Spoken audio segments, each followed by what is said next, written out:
Hello friends, आज हम discuss करने वाले हैं टिश्यू प्रोसेसिंग के ऊपर। आफ्टर बायोप्सी और एनी सर्जिकल ऑपरेशन जो भी टिश्यू को बॉडी से निकाला जाता है उसे हम एक सॉलिड मीडियम लाइक पैराफिन और सेल्यूडिन के मदद से सपोर्ट प्रोवाइड करते हैं ताकि उसे माइक्रोटोम से थिन सेक्शन में कट कर सके और एट द एंड माइक्रोस्कोपी के जरिए टिश्यू को ऑब्जर्व कर सके।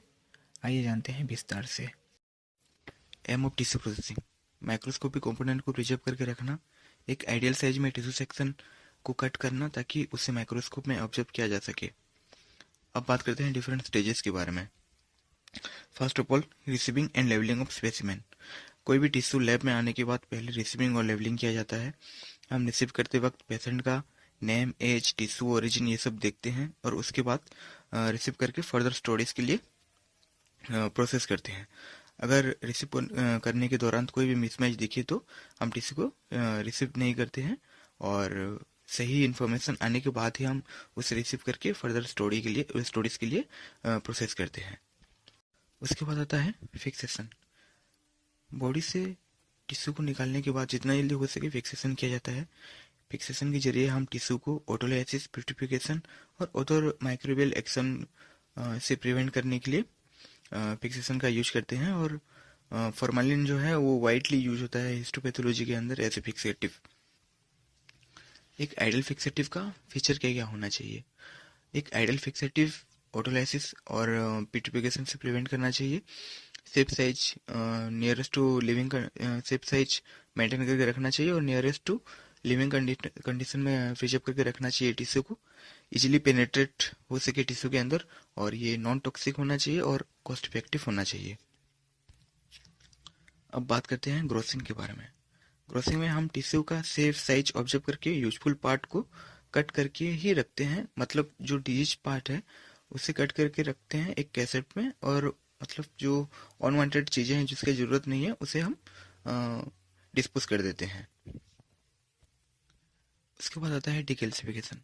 यह प्रोसेस ओनली बोनी टिश्यू के लिए एप्लीकेबल है। बोनी टिश्यू को माइक्रोटोम में कट करने से वो नाइफ को नुकसान हो सकता है और सेक्शन भी अच्छा नहीं होने का रिस्क है। इसलिए हम बोनी टिश्यू से कैल्शियम को रिमूव करने के लिए डिकैल्सिफाइंग एजेंट का यूज करते हैं। कुछ डिकैल्सिफाइंग एजेंट का एग्जांपल है EDTA जो इथाइल डायमाइन टेट्राएसिटिक एसिड है और 5% फॉर्मिक एसिड और 10% hydrochloric acid, 5 to 10% nitric acid, ये सब डिकैल्सिफाइंग एजेंट का एग्जाम्पल है। उसके बाद बात करते हैं डिहाइड्रेशन के बारे में।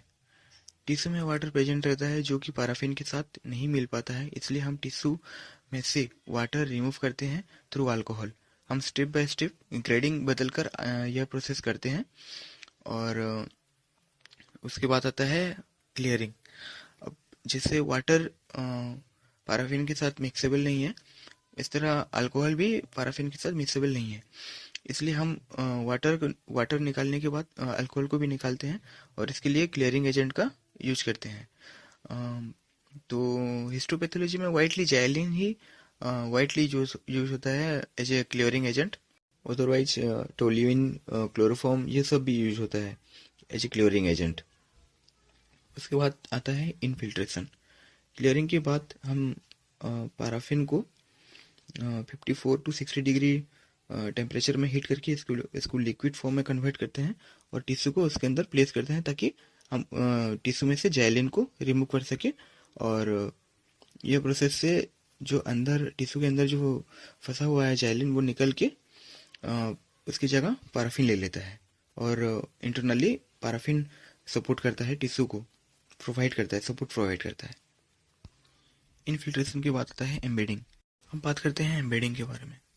इनफिल्ट्रेशन के बाद टिश्यू को 2 L shape brass mid mould के अंदर रखा जाता है और उसके ऊपर लिक्विड पैराफिन को प्लेस किया जाता है, जिसकी वजह से वो सॉलिड होने के बाद एक स्क्वायर शेप ले लेता है और माइक्रोटोम में इजीली थिन सेक्शन में टिश्यू को कट करने में मदद करता है। उसके बाद आता है सेक्शनिंग। सेक्शनिंग में हम टिश्यू ब्लॉक्स को स्लाइस में कट कर देते हैं with the help of microtome. Microtome एक ऐसा मेडिकल इंस्ट्रूमेंट है जिसमें नाइफ रहता है और वह टिश्यू को थिन स्लाइसेस में कट करता है। उसके बाद आता है डिफाराफिनाइजेशन। अब टिश्यू में जो पैराफिन प्रेजेंट है वो रिमूव किया जाता है। टिश्यू को पहले हॉट प्लेट में रखते हैं जिससे पैराफिन मेल्ट होके निकल जाए और फिर जाइलिन के जरिए अंदर बचे हुए पैराफिन निकाला जाता है। फिर टिश्यू को डिग्रेडिंग अल्कोहल से ट्रीट किया जाता है to clear xylene from tissue और फिर फाइनली रनिंग टब वाटर में वॉश किया जाता है। अब आता है स्टेनिंग। अब टिश्यू को डिफरेंट डाइस के जरिए स्टेन किया जाता है ताकि माइक्रोस्कोपी के जरिए टिश्यू कंपोनेंट्स को डिफरेंट कलर के जरिए ऑब्जर्व किया जा सके। एच.एन.ई. स्टेन जो है वो वाइडली यूज होता है हिस्टोपैथोलॉजी के अंदर। आइए अब जानते हैं एच.एन.ई. स्टेन का प्रोसीजर। तो पहले एच.एन.ई. स्टेन जो है हेमाटोक्सिलिन और यूसिन स्टेन उसे बोलते हैं। पहले टिश्यू को हेमाटोक्सिलिन से स्टेन किया जाता है। उसके बाद अनवांटेड जो कंपोनेंट है उसको डिकलराइज करने के लिए डिफरेंशिएशन का यूज करते हैं जिसमें हम मेनली वीक एसिड या फिर एसिड अल्कोहल का यूज करते हैं। उसके बाद eosin as a counter stain use करते हैं। उसके बाद डिहाइड्रेट करते हैं अल्कोहल से, फिर क्लियर करते हैं जैलिन की मदद से और उसके बाद माउंटिंग मीडियम को प्लेस करके कवर स्लिप लगा के हम माइक्रोस्कोपी में ऑब्जर्व करते हैं। डीपीएक्स जो है वो वाइडली यूज होता है as a mounting medium in histopathology. Under the microscope haematoxylin जो है वो न्यूक्लिय को ब्लू पर्पल कलर प्रोवाइड करता है और यूसिन प्रोवाइड करता है साइटोप्लाज्म और कनेक्टिव टिश्यू को पिंकिश इन कलर।